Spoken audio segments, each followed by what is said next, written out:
Let's head to the voicemail of Truth and Reason. This one about who the caller wants to see the Browns take in the second and third rounds. There's 3 picks coming up tonight. Hey, what a great time of the year to be a football fan. Here's 3 picks for the Browns. At 44, really like defensive tackle / defensive end Logan Hall out of the University of Houston. Like his versatility on the D-line. He's got room to add weight if needed. Very strong at the point of attack and a hard worker at that. At 78, I like that Kingsley Enigberry out of South Carolina. More or less a need pick, likely a DE number 5 for this year. He'll be a developmental player with good athletic potential. And at number 99, wide receiver David Bell out of Purdue. Didn't test all that well at the combine, but shows some great tape. Very productive in the Big Ten.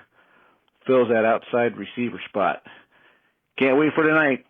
Bye now. All right, we appreciate all of the voicemails. Tim Bielik, I know we'll get into Logan Hall in a minute, but the overall, the 3 guys that our caller wanted, I think if Andrew Berry comes away with those, that's a pretty good haul for day 2 of the draft.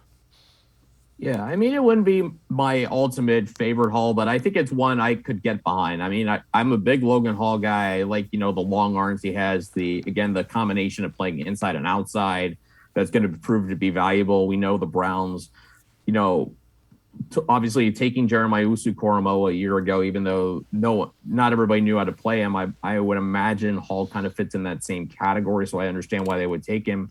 Kingsley Enagbari from South Carolina, 78, is also interesting. He may not be a high upside guy, but I think he's a guy who's going to be just a relentless pass rusher. Didn't have elite production, but solid, consistent, and I think he's a high floor guy with a good motor, so there's a lot to like about him. And David Bell in 99.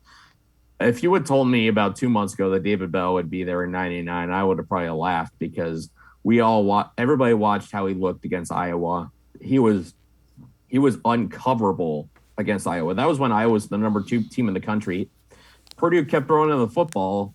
Everybody knew David Bell was getting the ball, and Iowa still couldn't do anything about it. I know Bell had a very bad testing cycle. His 40 time got worse from his combine to his pro day. But I think in some ways, you have to default to film and look at, do I see a guy who runs a 4.72 40 in David Bell? And I don't. I see a guy who's a very good possession receiver, can really get the football, tough to cover one-on-one. He knows how to get open. He's got some physicality.